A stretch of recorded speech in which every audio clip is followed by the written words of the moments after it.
पहले की बात की कि पाकिस्तान जो है अब मुस्लिम मेजॉरिटी से जगहों को जो है निशाना बना रहा है। ये पहली बार नहीं है कि उन्होंने मुस्लिम मेजॉरिटी को निशाना बनाया है। इससे पहले भी उन्होंने मुस्लिम मेजॉरिटी, स्पेशली कश्मीर की अगर बात करें तो कश्मीर मुस्लिम मेजॉरिटी यूटी है, यहाँ पे भी मुस्लिमों को ही निशाना बनाया गया, मुस्लिम आतंकवादियों को भेज के। और जो नाम के मुसलमान हैं उन्होंने मुस्लिम को ही यहाँ पे बेरहमी से कत्ल किया। उसके साथ साथ आप देखिए जो तस्वीरें आज श्रीनगर की है, अभी घर में लोग सहमे हुए हैं, घरों से बाहर अभी लोग बाहर आने में कतरा रहे हैं। कल भी हमने ये तस्वीरें देखी, लेकिन कल फिर जैसे जैसे रोशनी की किरणें हमें देखने को मिली, उसके बाद ही दुकानदार या शॉपकीपर, दुकानदारों के साथ साथ गाड़ियां भी जो है वहां भी वो सड़कों में दौड़ती नजर आई। लेकिन आज मुझे ऐसी कोई तस्वीर अभी तक जो है पूरे श्रीनगर नासिर, में नजर।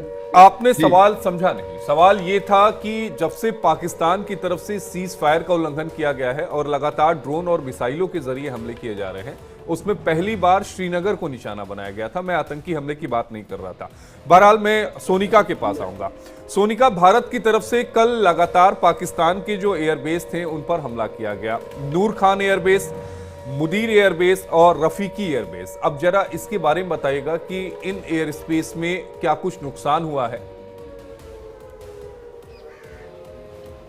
बहुत बड़ा नुकसान पाकिस्तान इन दिनों वैसे भी हम देख रहे हैं झेल रहा है। आश्रय, जिस तरीके से भारत लगातार कार्रवाई कर रहा है, ये जवाबी कार्रवाई है पाकिस्तान की ओर से। जिस तरीके से हमले भारत पर हो रहे हैं, हम देख रहे हैं आम नागरिकों पर हो रहे हैं। रिपोर्ट भी सामने आई है इस वक्त, मैं उसे आपको बताने वाली थी। इस रिपोर्ट में इस बात का जिक्र है कि पाकिस्तान फौज अब आतंकियों का सहारा ले रही है। हम क्योंकि आतंक के खिलाफ लगातार हम कह रहे हैं कि कार्रवाई हमारे आतंक के खिलाफ है, लेकिन पाकिस्तानी फौज वही कोशिश कर रही है, आतंकियों को आगे बढ़ा रही है यहाँ पे अब टारगेट करने के लिए। रजनीश भी मेरे साथ यहाँ पर बने हुए हैं। रजनीश, जिस तरीके से अब पाकिस्तान पे लगातार हमले, जवाबी कार्रवाई यहाँ पे हिंदुस्तान की तरफ से हो रही है, भारतीय सेना कर रही है। बीते दिन हमने देखा 3 एयरबेस को किस तरीके से नुकसान पहुंचा है पाकिस्तान के लिए। जाहिर सी बात है एक बड़ा आर्थिक चोट तो पहुंच रहा है, लेकिन ये भी बहुत बड़ा नुकसान है। देखिए, आर्थिक लेवल पे पाकिस्तान बहुत पीछे जा चुका है, और अगर डिप्लोमेटिक लेवल पे भी गए तो डिप्लोमेटिक लेवल पे भी जो भारत है वो लगातार पाकिस्तान की कमर तोड़ रहा है, चाहे वो पानी रोककर या उनके साथ जो पार्सल का जो संबंध था उसको रोककर, या किसी भी तरीके का जो संबंध रखने को भारत ने पूरी तरीके से उस पर बैन लगा दी। तो कहीं ना कहीं पाकिस्तान जो है वो आर्थिक संकट से तो एक और जूझ ही रहा है, तो वहीं दूसरी ओर जो वॉर की स्थिति जो पैदा हो गई है, जो आपसी तनाव जो पैदा हुआ है, उसे लेके भी पाकिस्तान जो है वो खासा जो है वो डरा हुआ है। एक तरफ वो लगातार जो है वो ड्रोन के जरिए अटैक तो कर रहा है, लेकिन दूसरी ओर वो मित्र देशों के पास भी जा रहा है और कह रहा है कि भारत को समझाइए कि भारत इस तरीके से अटैक ना करे। लेकिन वो अपनी नापाक हरकतों से भी सोनी का रजनीश, हम आपके पास वापस आएंगे, लेकिन एक सवाल का जो जवाब है मुझे लगता है वो रमन से हमें मिल जाएगा। रमन, जो 3 एयरबेस थे जिनका मैं जिक्र कर रहा था, नूर एयरबेस, मुरीद एयरबेस और रफीकी एयरबेस, इसमें से 2 जो एयरबेस हैं वो बेहद अहम थे। नूर एयरबेस जहां से लड़ाकू विमान, ड्रोन या मिसाइलें जो हैं वो ऑपरेट की जाती हैं। इसके अलावा रफीकी एयरबेस जहां पर J-17 या फिर उसके जो दूसरे फाइटर जेट्स हैं पाकिस्तान के, वो वहां पर मौजूद रहते हैं। आपके सूत्र क्या कह रहे हैं कि इन तीनों एयरबेस को कितना ज्यादा नुकसान पहुंचा है? देखिए, जो तस्वीरें इस समय पाकिस्तान की जनता और पाकिस्तान के सोशल मीडिया हैंडल पर देखी जा रही हैं, तो नूर खान एयरबेस पर जो है वो धमाका हुआ है। एक नहीं, 2 से 3 धमाके जो है वहां पर देखे गए हैं और बहुत बड़ा ब्लास्ट जो है वो हुआ है। मौजूदा हालात में जो हमारे पास जानकारी मिल रही है कि हमने उनके रनवे और एयरक्राफ्ट को टारगेट करने की कोशिश की गई थी जो नूर खान एयरबेस स्टेशन पर मौजूद थे। रनवे जो है वो डैमेज हुआ है काफ़ी हद तक, यानी कि वहाँ से अब उड़ान भरना जो है वो पाकिस्तान के लिए मुश्किल हो जाएगा। लेकिन अभी थोड़ी सी जब पिक्चर्स थोड़ी और कंप्लीट होंगी, जब तस्वीरें वहाँ से और आएंगी, तब हम इसके बारे में ज़्यादा बता पाएंगे। दूसरा जो रफीक एयरबेस है, वहाँ से भी लगातार पाकिस्तान जो है वो भारत के खिलाफ साजिश रचने की कोशिश कर रहा था। उस रनवे का इस्तेमाल कर भारतीय सीमा के अंदर जेट फाइटर्स जो हैं, चाहे वो J-17 थंडर हो या फिर JC-10 जो फाइटर चाइनीज प्लेन है, उनको वहां से भेजा जा रहा था। तो उस जगह को भी पूरी तरीके से हमारे मिसाइल्स ने डैमेज किया है और काफी ज्यादा नुकसान वहां पर पहुंचा है। मुरीद का जो इलाका पड़ता है वो लाहौर एयरबेस स्टेशन के पास है, वहां पर भी जो है वो प्रोजेक्टाइल भारत की तरफ से जो लॉन्च किए गए थे, 3 प्रोजेक्टाइल जो हैं वो हिट हुए हैं। एक कैंपस के अंदर हुआ है, 2 आगे पीछे हुए हैं। तो ये तीनों एयरबेस जो हैं वो लगातार हमने उनको टारगेट किया है, क्योंकि पिछले 3 दिनों से हम देख रहे हैं कि लगातार पाकिस्तान की धरती, POK की धरती का इस्तेमाल करते हुए ड्रोन, मिसाइल और फाइटर जेट के माध्यम से भारत के अलग-अलग हिस्से में, आपने ड्रोन और मिसाइल की बात की और एक सवाल यहां पर उठता है, क्योंकि कल जिस तरीके से हमले किए गए पाकिस्तान की तरफ से, गुजरात से लेकर कश्मीर तक एक साथ 300 से 400 जो ड्रोन्स थे वो इस्तेमाल किए गए। क्या पाकिस्तान की तरफ से ये समझने की और जानने की कोशिश की गई कि हमारी जो डिफेंस क्षमता है, यानी एयर डिफेंस क्षमता जो है वो क्या है? अगर एक साथ 300 या 400 हमले किए जाते हैं तो क्या उसको रोक पाने में हम सक्षम हैं या नहीं है? क्या इसे इस नजर से भी देखा जा सकता है? देखिए, ये हमले जो हैं वो सीधे तौर पर हमास स्टाइल के अंदर जो है वो हमला हुआ था।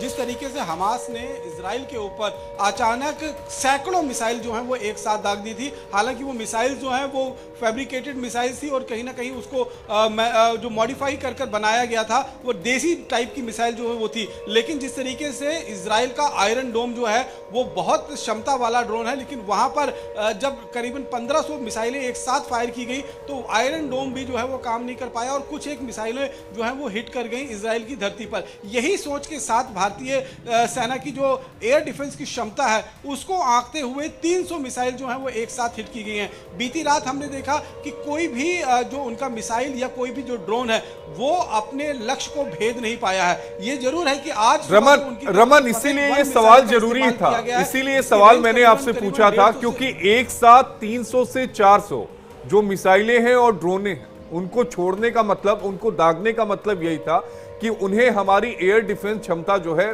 वो उनको आंकना था कि अगर हम 300 से 400 अगर छोड़ते हैं या हमला करते हैं तो उस समय क्या होगा।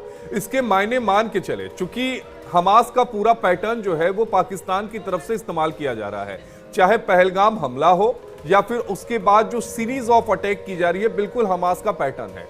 तो आने वाले समय में या आज रात की बात करें या कल की बात करें तो इन ड्रोन्स की और इन मिसाइल्स की जो संख्या है उसमें बढ़ोतरी पाकिस्तान की तरफ से की जा सकती है, मान के चले। देखिए, जहां तक जिस तरीके से ये पूरी लड़ाई जो है वो एस्केलेट हो रही है तो ये क्षमता तो पाकिस्तान बढ़ाएगा ही बढ़ाएगा। और अब कहीं ना कहीं बैलिस्टिक मिसाइल का जो इस्तेमाल आज सुबह पाकिस्तान की तरफ से किया गया है, 6 से 7 इलाकों को टारगेट करते हुए वो ये बैलिस्टिक मिसाइल जो है वो फायर की गई है। अब मुझे डर इस बात को लेकर है कि पाकिस्तान के अंदर जिस तरीके की बौखलाहट है, पाकिस्तान इससे ज़्यादा क्षमता वाली जो मिसाइल्स हैं वो देश के अलग अलग हिस्सों पर जो है वो टारगेट कर सकता है। जिस तरीके से फतेह 2 को उसने लॉन्च किया था दिल्ली को टारगेट बनाते हुए, जिसे सिरसा के अंदर जो है वो ट्रैक कर लिया गया, उसे ट्रेस करते हुए न्यूट्रलाइज कर दिया गया। लेकिन अब इसकी ये हिमाकत जो है वो आने वाले दिनों में और बढ़ेगी, क्योंकि अब ये लड़ाई जो है वो फुल फ्लेज कन्वेंशनल वॉर की तरफ आगे बढ़ती हुई दिखाई दे रही है। और इसका ऐलान जो है वो पाकिस्तान के डिफेंस मिनिस्टर ख्वाजा आसिफ ने कल ही कर दिया था, जब उन्होंने कहा था कि हमारे पास कोई दूसरा विकल्प जो है वो नहीं बचा है। पाकिस्तान जिस तरीके से हमारी धरती को लहूलुहान करने की कोशिश कर रहा है, जिस कैलिबर के वेपन का इस्तेमाल वो कर रहा है, हम अभी तक उसको जवाब दे रहे हैं।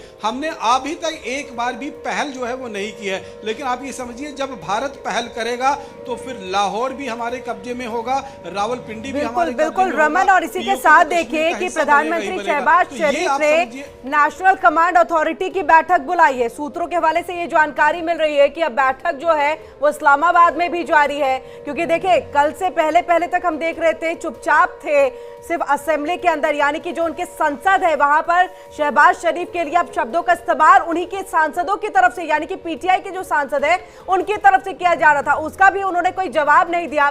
ऐसे में तब तक चुपचाप, लेकिन अब जो है उनकी तरफ से, चाहे ख्वाजा आसिफ की बात कर ले, चाहे हम बात यहाँ पर प्रधानमंत्री शहबाज शरीफ की कर ले, ये सीधे तौर पर अब देखिए बैठकों के दौर के साथ आगे की किस तरह से स्ट्रैटेजी तैयार करनी है, भारत पर हमला करना है, ये सब अब शुरू करने जा रहे हैं। इसको लेकर के हम चाहेंगे थोड़ा सा आप गौर फरमाए, फिर उसके बाद बड़ी खबर का एक रुख करेंगे। देखिए, निश्चित रूप में पाकिस्तान के प्रधानमंत्री अब जिस तरीके से दिखावा कर रहे हैं कि उनकी तरफ से प्लानिंग की जा रही है, लेकिन सबको मालूम है कि पाकिस्तान के अंदर जो हुक्म चलता है वो पाकिस्तान की सेना का चलता है। पाकिस्तान की सेना ही डिसाइड करती है कि आखिरकार कैसे, कब, कहां, किस तरीके के प्रोजेक्टाइल का इस्तेमाल करते हुए भारत के किस हिस्से को दहलाने की कोशिश की जाएगी। लेकिन जिस तरीके से प्रधानमंत्री शहबाज शरीफ जो है वो उन्होंने पहले नेशनल असेंबली के अंदर अपना बयान दिया और उसके बाद हमने देखा कि लगातार वो बैठकों का दौर जो है उनकी तरफ से किया जा रहा है। सिक्योरिटी काउंसिल की भी बैठक उनकी तरफ से कॉल की गई, तो वो कहीं ना कहीं ये दिखाने की कोशिश कर रहे हैं कि कमांड एंड कंट्रोल उनके हाथ में है। जी बिल्कुल रमन, अब आपका रुख करेंगे इस बीच बड़ी खबर आ रही है, बड़ी खबर का रुख करें। जम्मू कश्मीर में हालात तनावपूर्ण, LOC पर भारी गोलीबारी जारी, श्रीनगर और आसपास के इलाकों में भारी गोलीबारी जारी है। भारतीय सेना जो लगातार मुंहतोड़ जवाब दे रही है। आपको बता दें, देखिए ये बड़ी खबर है, श्रीनगर और उसके आसपास का जो भी एरिया है, इलाका है, वहां पर भारी गोलीबारी। और ये देखिए, ये तस्वीर भी हमारे सामने आ गई है। देखिए जो ग्रीन से आपको एक सर्कल में चीज नजर आ रही है, ये गोलीबारी यहाँ पर की जा रही है। और ऐसे में देखिए LOC पर ये भारी गोलीबारी जारी है। भारतीय सेना लगातार मुंहतोड़ जवाब दे रही है। रिहायशी इलाकों में जो है ये हमला किया जा रहा है पाकिस्तान की तरफ से। हमने आपको वो तस्वीर भी दिखाई कि किस तरह से 5 बजे सुबह में एक धमाका सुनाई देता है और उसके बाद वहां पर पूरा मकान जो है वो क्षतिग्रस्त हो जाता है। लोगों में डर का माहौल, लेकिन एक तरफ से गुस्सा भी है उनके अंदर में कि अब आर पार की लड़ाई जो है वो हो जाए, हिसाब बराबर हो। दशकों से जम्मू कश्मीर की जनता, वहां के स्थानीय लोग जो है इन सब से रूबरू हो रहे हैं, परेशान हो रहे हैं। उनकी जिंदगी जो है वो नॉर्मल हो ही नहीं पाती है क्योंकि पाकिस्तान होने नहीं देता। और इस बीच में लगातार बड़ी खबर का रुख है, एक और बड़ी खबर जो है वो सामने आ रही है। बड़ी खबर आपको बता दें, देखिए शहबाज शरीफ ने नेशनल कमांड अथॉरिटी की मीटिंग बुलाई है, ये बड़ी खबर आ रही है। भारत के भीषण प्रहार के बाद पाकिस्तान में खलबली, पाक PM शहबाज शरीफ ने आपात बैठक बुलाई। शहबाज शरीफ ने बुलाई है नेशनल कमांड अथॉरिटी की मीटिंग। पाकिस्तान के न्यूक्लियर हथियार कमेटी है NCA, और ये देखिए NCA की यानी कि न्यूक्लियर हथियार कमेटी है NCA, और इसकी बैठक जब बुलाई गई है तो ऐसे में संभावना की क्या न्यूक्लियर का इस्तेमाल करने की अब प्लानिंग कर रहा है पाकिस्तान, ये बड़ी खबर सामने आ रही है। अगर नेशनल कमांड अथॉरिटी की ये मीटिंग, आपात मीटिंग बुलाई जाती है तो न्यूक्लियर हथियार की कमेटी है ये NCA, तो क्या ऐसे में अब ये माना जाए कि पाकिस्तान जो है वो अपनी नापाक हरकतों में न्यूक्लियर का इस्तेमाल करने जा रहा है। भारत के भीषण प्रहार के बाद पाकिस्तान में देखिए खलबली, और खलबली के बाद इस तरह के कदम उठाने की एक संभावना यहां पर दिख रही है, जिस तरह से ये आपात बैठक बुलाई गई। तो इस वक्त की बड़ी खबर आपके टीवी स्क्रीन पर, पाकिस्तान के न्यूक्लियर हथियार कमेटी की जो बैठक है वो होने वाली है। शहबाज शरीफ ने ये बैठक बुलाई है और सीधे रमन के पास चलेंगे। रमन, ये बैठक बेहद अहम हो जाती है। भारत और पाकिस्तान के बीच में जो जंग चल रही है उसके बीच में NCA की बैठक, लेकिन सवाल ये उठता है कि इस बैठक में क्या कुछ डिस्कशन होना है, क्या कुछ तय होना है। लेकिन उससे पहले अभी हम लोग मिसाइलों की बात कर रहे थे। पाकिस्तान के पास 3 अहम मिसाइल हैं, शाहीन, बाबर और गौरी। शाहीन 3 जिसका मुझे ध्यान में है हाल में प्रदर्शन किया था, उसकी मारक क्षमता सबसे ज्यादा है। तो इस बात का भी हमें अंदेशा है कि आने वाले समय में चाहे शाहीन हो, चाहे बाबर हो, चाहे गौरी हो, इनका भी इस्तेमाल पाकिस्तान की तरफ से किया जा सकता है, बैलिस्टिक मिसाइल्स का।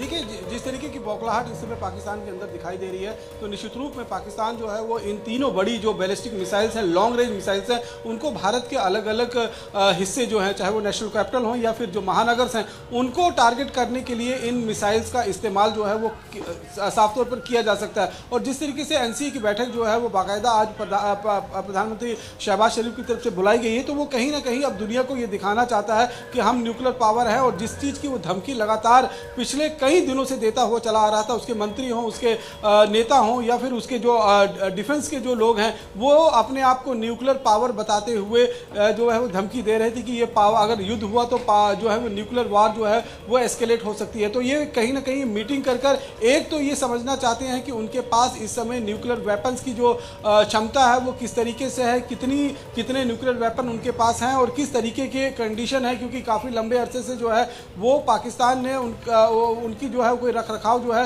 हुआ नहीं है, इस तरीके की जानकारी मिल रही थी। और ये भी जानकारी मिल रही थी कि जिस तरीके से साउथ कोरिया और ईरान को उन्होंने अपना काफ़ी न्यूक्लियर वेपन जो है वो बेच दिया था, पैसे की चाहत थी उनको, क्योंकि पैसा उनके पास था नहीं। हालांकि वो पैसा जो है वो आसिम मुनीर और पाकिस्तान के जो राजनेता है उनको अपनी जेब भरने के लिए चाहिए था, आवाम के लिए नहीं। आवाम के लिए तो कल वो IMF में गए हैं, जहाँ पर उनको एक बार फिर IMF में जो है वो $1 बिलियन का जो है वो कहीं ना कहीं चंदा जो है उनको दिया गया है। भारत के अगर हम देखेंगे तो भारत भारत के कई सारे प्रोजेक्ट जो है इस चंदे से जो है वो काफ़ी बड़े माने जाते हैं। तो भारत के लिए ये कोई फिक्र वाली बात नहीं होगी, लेकिन निश्चित रूप में जो गोरी, शाहीन और जो तीसरी मिसाइल उनकी है उसको इस्तेमाल जो है वो लॉन्ग रेंज मिसाइल है, क्योंकि उसका इस्तेमाल जो है वो पाकिस्तान आने वाले दिनों में कर सकता है। लेकिन वो देखना ये होगा कि उसको काउंटर करने के लिए हमारा जो एयर डिफेंस सिस्टम है वो पूरी तरीके से एक्टिवेट है, और उसको इस बात को भी लेकर डर है कि अगर एक भी उनका मिसाइल हमारे एयर डिफेंस सिस्टम के भेंट चढ़ गया तो इंटरनेशनल बेइज्जती जो है वो पाकिस्तान की हो जाएगी। जिस तरीके से उसने अपना इंटरनेशनल बेइज्जती चाइना की करवाई है, जो उनके एयर डिफेंस सिस्टम को हमने मार गिराया है, वो पूरी तरीके से फेल रहे हैं।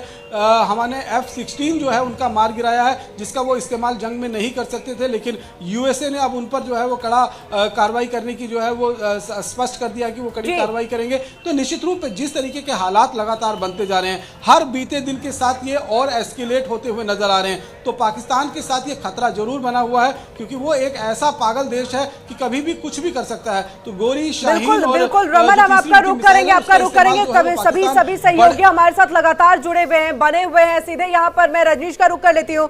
रजनीश, देखिए एनसीए की बैठकों का दौर भारत में भी, दिल्ली में भी लगातार जारी है, लेकिन जो इस्लामाबाद में बैठक होने जा रही है, जो आपात बैठक एनसीए की बुलाई गई है, ये कई मायने में इसको लेकर के भारत जो है उसको सोचेगा, आगे की रणनीति तैयार करेगा। क्योंकि एनसीए की बैठक में देखिए न्यूक्लियर कह रहे कि न्यूक्लियर कमांड अथॉरिटी, सीधे तौर पर ये एक तरह से जो न्यूक्लियर हथियार है उसकी ये कमिटी है। तो ऐसे में ये कितनी बड़ी बैठक और चुनौती कितनी बड़ी, देखिए रमन बता रहे हैं कि बहुत ज्यादा नहीं, पागल देश है तो कुछ भी कर सकता है, लेकिन न्यूक्लियर को लेकर के बातचीत करना अब आगे आने वाले दिनों में क्या? देखिए, न्यूक्लियर कमांड अथॉरिटी की मीटिंग बुलाए जाना ये अपने आप में महत्वपूर्ण है। रजनीश, माफ कीजिएगा, एक गलती यहाँ पर सुधारना चाहेंगे, ये न्यूक्लियर नहीं, नेशनल कमांड अथॉरिटी, जो कि न्यूक्लियर हथियार की कमेटी है। जी बिल्कुल, जैसा आपने बताया कि जो एनसीए की जो मीटिंग इस समय बुलाई गई है वो जाहिर तौर पे अपने आप में ना सिर्फ गंभीर बात है, बल्कि ये बहुत बड़ी जो है वो कदम भी पाकिस्तान की तरफ से उठाया जा रहा है अगर मीटिंग इसकी बुलाई जाती है।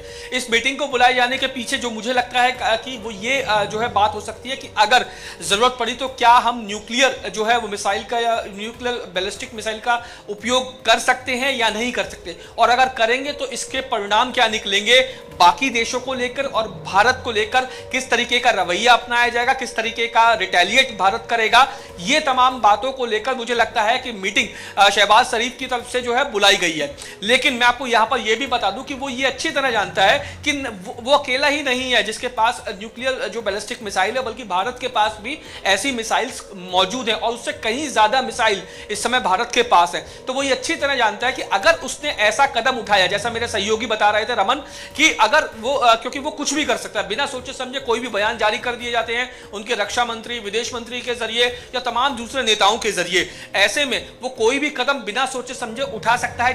जैसे आपको याद होगा कि जो F-16 का उपयोग उसने किया था, उसको लेकर अमेरिका ने कड़ा नाराजगी जताई थी पाकिस्तान को लेकर। ऐसे में जो अगर वो जो एनसीए की उसने मीटिंग बुलाई है और अगर वो इस तरीका का कदम उठाता है तो जाहिर तौर पर मुझे लगता है ना सिर्फ भारत से बल्कि कई जिनको वो मित्र देश कहता है उनसे भी उसके रिश्ते खटाई में पड़ सकते हैं, क्योंकि अंतरराष्ट्रीय या पूरे विश्व के लेवल पे अगर ऐसा पाकिस्तान कदम उठाता है तो वो अलग थलग पड़ जाएगा। लेकिन वो ये अच्छी तरह जानता है कि अगर उसने ऐसा कदम उठाया तो भारत भी पीछे नहीं रहेगा, भारत भी उसका मुंहतोड़ जवाब देगा। रजनीश, आप बने रहिएगा, इस वक्त एक बड़ी खबर सामने आ रही है। श्रीनगर में लगातार सायरन जो है वो बज रहे हैं। श्रीनगर में मिसाइल सिस्टम जो है वो सक्रिय